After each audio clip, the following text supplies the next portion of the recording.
Parlons Cheval, le podcast de l'Institut français du cheval et de l'équitation.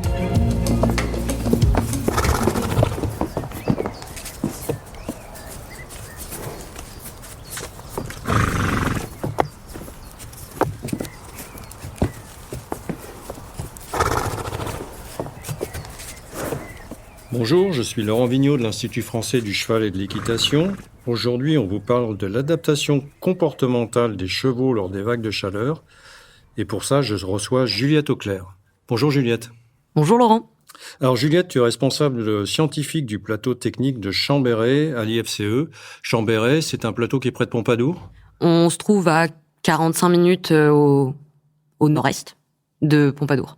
Et vous étudiez là-bas un certain nombre de projets scientifiques, notamment un dont tu nous parleras tout à l'heure, sur les effets de la température. Alors, on va faire un petit rappel physiologique avant de commencer. Quelle est la zone de neutralité thermique chez le cheval ? Chez le cheval, la zone de thermoneutralité, elle n'est pas super bien définie, mais on estime qu'elle doit se situer quelque part entre 5 et 25 degrés Celsius environ. Donc ça, c'est la température extérieure pour laquelle le cheval n'a pas besoin de faire d'efforts pour réguler sa température corporelle interne. Pour donner une comparaison, chez l'humain, c'est quoi la tranche ? Chez l'humain, nous, si on porte des vêtements, en tout cas, notre zone de thermoneutralité, elle sera comprise entre 18 et 24 degrés Celsius. Donc on voit qu'elle est quand même beaucoup plus réduite pour nous que pour les chevaux. Alors quand on dépasse cette tranche supérieure, là on atteint des températures critiques, qu'est-ce qui se passe à ce moment-là ? Au-delà de la température critique supérieure, on va être dans l'incapacité de réguler notre température interne sans avoir une aide extérieure, que ce soit une douche froide ou que sais-je d'autre. Chez le cheval, cette température critique supérieure, on ne la connaît pas. On n'a pas les connaissances nécessaires. Par contre, on sait que le cheval passe en thermorégulation active à partir d'environ 29 degrés Celsius. C'est à partir de ce moment-là où, sans qu'il soit à l'effort, on va avoir la première apparition de sueur notamment et l'augmentation de la fréquence respiratoire. Alors on y reviendra tout à l'heure, mais je voudrais qu'on parle maintenant des facteurs qui ont amené la création de chaleur. Quels sont-ils ? Alors la création de chaleur, elle va avoir 3 origines. Une origine interne, donc avec toutes les réactions métaboliques qui se passent à l'intérieur du corps de l'animal, et aussi des origines externes, avec d'une part les rayonnements solaires, mais aussi les rayonnements qui sont renvoyés par le sol, puisque le sol va emmagasiner lui aussi de la chaleur, qui va renvoyer aux animaux par la suite. Et alors, il y a des phénomènes qui sont clairement identifiés, qui vont induire des échanges de chaleur. Alors, quels sont-ils ? On a plusieurs phénomènes physiques qui surviennent. Donc, il y a d'abord la convection. La convection, ça va être tous les mouvements d'air autour d'un objet qui vont permettre le passage de la chaleur du compartiment le plus froid au compartiment le plus chaud. Donc, c'est pour ça, typiquement, qu'en plein été, s'il y a une petite brise ou un petit peu de vent, on a tout de suite moins chaud que si il y a aucun mouvement d'air. Après, on peut aussi parler de la conduction. C'est le transfert de chaleur vers un liquide. C'est ce qui se passe quand on transpire, puisqu'on transpire pour produire un liquide qui est moins chaud que notre peau. Et du coup, la chaleur va passer dans le liquide de cette manière-là. Et aussi lié au fonctionnement de la sueur, il y a l'évaporation. Puisque le passage d'un liquide de sa phase liquide à sa phase gazeuse va dissiper de la chaleur. Et c'est ce qui se passe quand on transpire. La transpiration s'évapore, donc on dissipe de la chaleur. Et après, il y a des phénomènes qui se combinent, la conduction plus l'évaporation. Conduction plus évaporation, c'est ce qui se passe au moment de la respiration. Puisque les poumons, c'est pas un environnement complètement sec. Donc, conduction et aussi évaporation une fois qu'on expire de l'air. Et c'est pour ça notamment que les chevaux, ou nous, on va avoir une augmentation de la fréquence respiratoire quand on a trop chaud. Et enfin, il y a le rayonnement. Et le rayonnement, ça c'est un peu plus marginal, mais c'est le transfert direct des rayonnements de la peau vers l'extérieur. Alors là, on a vu les phénomènes de création de chaleur. Maintenant, on va voir un petit peu de quelle façon le cheval s'adapte à ces fortes chaleurs et quels sont les phénomènes naturels qu'il peut mettre en œuvre pour s'y adapter. Alors, on en a déjà un petit peu parlé, mais face à la chaleur, il y a des adaptations qu'on voit tout de suite, donc notamment avec la production de sueur, puisque, comme on l'a dit, ça permet d'augmenter les échanges par conduction et par évaporation. Par contre, de toute évidence, cette eau, faut bien qu'elle provienne de quelque part, donc ça conduit à des pertes hydriques, mais aussi à des pertes d'électrolytes. Puisque dans la sueur du cheval, il y a beaucoup d'ions sodium, potassium et chlorure, en plus d'une protéine qui s'appelle la lasérine, c'est celle qui va créer cette mousse blanche un petit peu sur les chevaux. Oui, qu'on identifie très bien, ouais. Voilà, et elle a un intérêt très précis, cette protéine, c'est qu'elle permet de garder la sueur plus longtemps à la surface de l'animal, ce qui va permettre d'avoir les effets de l'évaporation plus longtemps et d'être rafraîchi plus longtemps. Après, il y a des phénomènes de vasodilatation des vaisseaux. Alors, tous les vaisseaux à la périphérie de l'animal, donc et notamment tous les vaisseaux qu'il y a sous la peau, vont se dilater, encore une fois, pour augmenter la zone de contact avec l'environnement extérieur pour tenter de se refroidir au maximum. Et enfin, l'augmentation de la fréquence respiratoire. Alors ça, c'est quelque chose qu'on a abordé un tout petit peu avant. En augmentant la fréquence respiratoire, on va augmenter les échanges potentiels qui vont se faire entre l'intérieur et l'extérieur. Sauf qu'il faut quand même bien se rendre compte que ça marche bien seulement si l'air qui est inspiré est plus frais que l'air qu'on expire. Oui, bien sûr. Alors ça, ce sont des phénomènes à court terme, lorsque le cheval est mis en conditions extrêmes, mais il y a aussi des adaptations physiques à plus long terme. En termes d'adaptation sur le plus long terme, il y a notamment des adaptations au niveau de la peau des animaux qui ont été démontrées, avec une augmentation soit du nombre, soit de la taille des glandes sudoripares. Donc ça, c'est des glandes qu'il y a sur toute la surface de la peau de l'animal qui va produire de la sueur. Et comme on l'a vu, plus on produit de sueur, plus on se rafraîchit. Mais chez certaines races, on peut aussi voir une diminution de l'épaisseur de la peau, ce qui va permettre d'avoir un contact facilité entre notamment le sang et la surface de l'animal, donc de dissiper davantage de chaleur. Et aussi quelque chose qu'on observe chez tous nos équidés, c'est un poil moins long et moins dense. Oui, quelque chose qu'on a bien en tête. Alors, il y a aussi des variations interindividuelles. Tous les chevaux n'ont pas le même comportement face à la chaleur. Ils n'ont pas tous le même comportement vis-à-vis de la chaleur. Et ça, il y a des effets qu'on peut expliquer. Il y en a d'autres qui sont vraiment variables d'un individu à l'autre sans qu'on ait tellement d'explications. Mais pour les choses qu'on sait, on sait qu'il y a des effets races. Par exemple, on a des poils qui sont quand même globalement moins denses chez les chevaux de sang que chez les poneys. Ça, c'est un exemple d'effet race. On peut aussi quand même avoir un effet de l'âge, effet qui est très important puisque les chevaux, notamment les plus âgés, vont avoir une thermorégulation qui fonctionne moins bien. Donc, ils seront quand même plus à risque pendant toutes les périodes de forte chaleur. Oui, plus sensibles. Il y a l'effet de la note d'état corporel aussi. De manière un petit peu rigolote, c'est une étude qui a montré que les chevaux qui avaient plus de dépôts adipeux, donc une neck plus importante, avaient une température de surface qui était moins importante que les chevaux qui avaient moins de dépôts de gras. Donc, l'hypothèse est que ça permettrait une meilleure isolation thermique. Par contre, il faut quand même prendre ça avec quelques pincettes. Oui, c'est un résultat qui peut surprendre un peu. Alors, il y a aussi quelque chose d'assez amusant, c'est l'effet de la couleur de la robe. Alors ça, c'est une question qu'on peut se poser, puisque nous, on nous dit qu'en été, il vaut mieux s'habiller en blanc, etc., puisque si on s'habille en noir, on aura plus chaud. Et chez le cheval, on n'a pas du tout la réponse. Par contre, il y a une étude qui s'est intéressée à la température de surface de la peau des zèbres. Puisque l'avantage des zèbres, c'est qu'ils sont et noirs et blancs, tout en même temps. Et là, on a vu des différences. Et du coup, il y a des différences qui sont quand même rigolotes, puisque les rayures noires ont une température de surface bien plus élevée que les rayures blanches. Et cette température de surface, elle peut être de 10 degrés supérieure.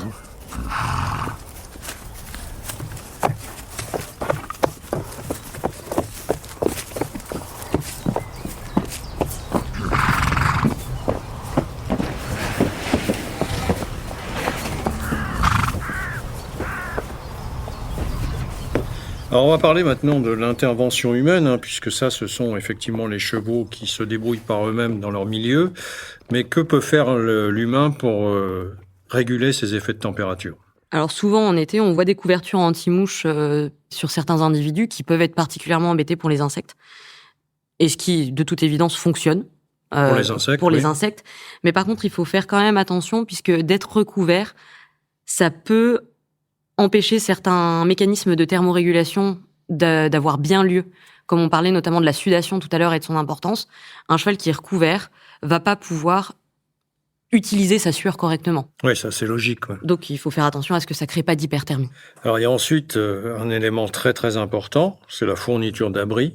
Alors globalement, les abris artificiels ont été beaucoup plus étudiés que les abris naturels, mais ce qu'on sait par rapport aux abris artificiels, donc les petites cabanes, des box, ce qu'on a chez soi, ça va être une protection contre les rayonnements solaires plus que contre la chaleur en elle-même, puisque les chevaux vont utiliser très majoritairement ces abris avant 10 heures le matin. Donc c'est pas forcément quand il fait le plus chaud, mais c'est le moment où les rayonnements solaires sont les plus embêtants. Ils utilisent aussi les abris pour s'abriter contre les insectes. Et ce qu'on a vu, c'est que s'il n'y a pas d'abri à disposition, les chevaux commencent à transpirer autour de 29 degrés Celsius. C'est ce qu'on a dit un petit peu en introduction. Alors ça, c'est les abris artificiels, mais il y a effectivement, comme tu l'as dit, les abris naturels, jusque-là peu étudiés. Mais justement, toi, tu as fait une étude sur le sujet. Oui, sur le plateau technique de Chambray, on a mis en place le projet Shade. Donc, c'est juste le mot ombre en anglais, parce que nous sommes très originaux. Ce projet a été réalisé en 2023 et 2024. Donc, on a étudié 54 animaux sur les 2 ans. Et chaque année, on répartissait ces animaux en 3 groupes. Un groupe qui avait accès à une parcelle où il y avait de l'ombre. Donc, en fait, il y avait un bois. On n'avait pas d'abri artificiel, mais il y avait un bois auquel les chevaux avaient accès en permanence. Un groupe qui avait accès à une ombre partielle, puisqu'il y avait des arbres plantés en bordure de parcelles qui projetaient de l'ombre une partie de la journée, majoritairement le matin. Et des chevaux qui étaient dans des parcelles dans lesquelles il n'y avait pas d'ombre du tout à disposition. Donc, on a fait des observations comportementales sur ces animaux. On faisait ça de 8h le matin jusqu'à 17h le soir, avec 3 observateurs différents qui changeaient de groupe pour qu'on n'ait pas d'effet confondant entre le groupe observé et l'observateur. Et du coup, en 2 ans, on a fait environ 26 000 scans comportementaux. Ouais, ce qui est très important, hein. Donc, vous avez observé différentes choses. On va voir les résultats maintenant, qui sont quand même très intéressants. Alors, il y a d'abord des résultats qui ont été étudiés pour des températures, on va dire, qui ne sont pas extrêmes, entre 25 et 30 degrés. Et là, qu'est-ce que vous avez constaté ? Eh ben, on a constaté qu'il y avait déjà des changements, même entre 25 et 30 degrés. On voit des changements sur les 2 grands pôles d'activité du cheval, que sont l'alimentation et le temps de repos debout. Ça, c'est les 2 plus grandes activités du cheval quand il est au pâturage. Donc, entre 25 et 30 degrés Celsius, on a vu que les animaux qui avaient de l'ombre à disposition gardent une répartition de leur budget temps assez classique, avec environ 60% de leur temps qui est réservé à l'alimentation, environ 25% de leur temps réservé au temps de repos debout. Et par contre, on a vu des modifications de ce budget temps classique chez les juments qui avaient accès à l'ombre, soit de manière partielle, soit pas accès à l'ombre du tout.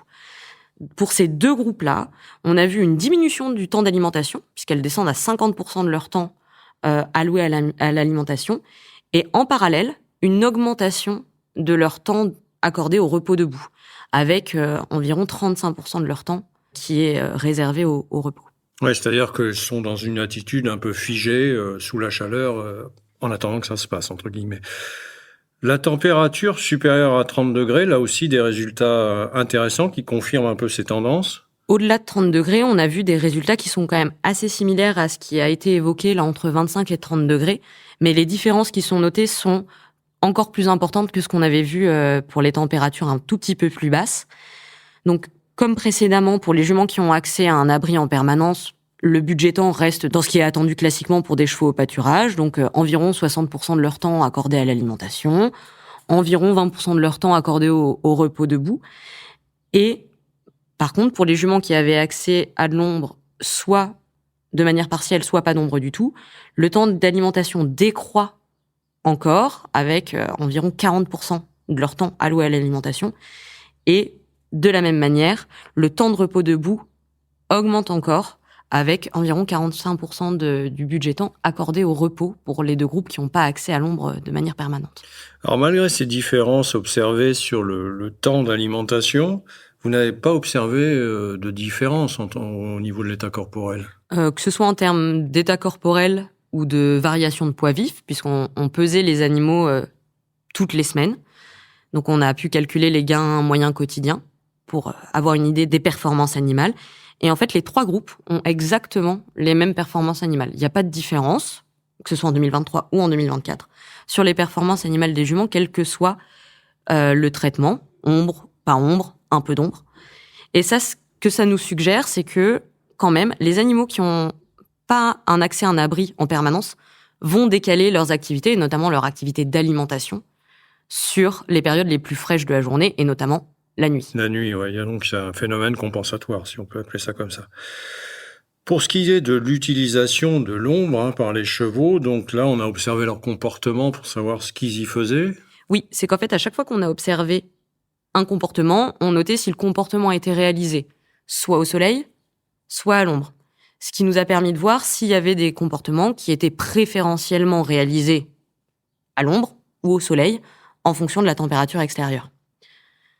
Et ce qu'on a pu observer, notamment sur le repos debout, c'est quand même assez rigolo, puisqu'on a vu que tant que la température extérieure était inférieure à 25 degrés Celsius, le repos debout se fait majoritairement au soleil, et dès qu'on passe au-dessus de 25 degrés, le repos debout se fait majoritairement à l'ombre.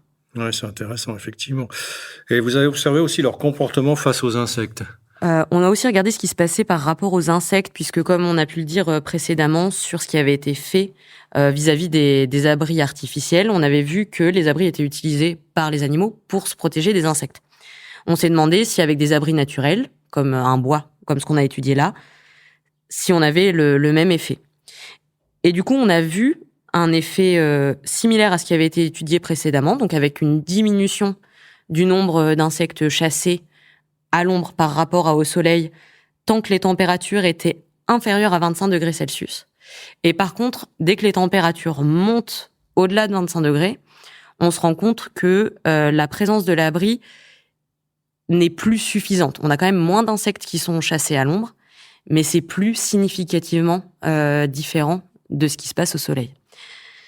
Après, ce résultat-là, il faut quand même le prendre avec un petit peu de délicatesse, puisqu'on n'a pas pu vérifier concrètement si la pression en insectes était la même pour toutes les températures qu'on a étudiées ou pas. Pour ça, il aurait fallu faire des comptages d'insectes, faire du piégeage, etc. Et on l'a pas fait dans le cadre de ce projet-là. Donc c'est une question qui reste un peu en suspens. Alors Juliette, ces vagues de chaleur, on sait maintenant qu'elles seront de plus en plus fréquentes. Si on peut retenir 3 conseils essentiels pour les gens qui nous écoutent, déjà il y a l'aspect sudation qui a forcément des incidences. La sudation va induire forcément des pertes hydriques. Donc il faut que les animaux aient en permanence accès à de l'eau claire et en quantité suffisante. Ça n'a rien de révolutionnaire, mais il faut quand même le rappeler. Et si on travaille des chevaux par des temps chauds, ils vont aussi avoir une perte significative en électrolytes. Qu'il faut compenser également. Qu'il va falloir compenser. Donc les électrolytes pour des chevaux qui sont au pâturage peuvent être compensés par l'apport d'une pierre à sel, d'un minéral alléché par exemple. Par contre, pour des chevaux suite à un effort vraiment important, faut pas hésiter à se rapprocher de son vétérinaire qui pourra fournir des électrolytes en liquide à ajouter à l'eau de boisson.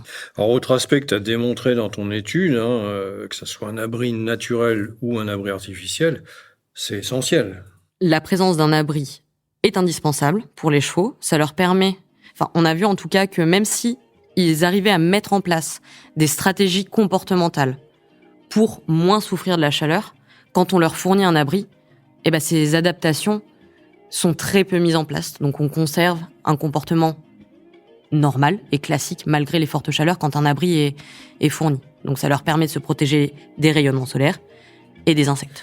Malgré tout, il reste encore des réponses attendues, notamment sur les aspects physiologiques aujourd'hui.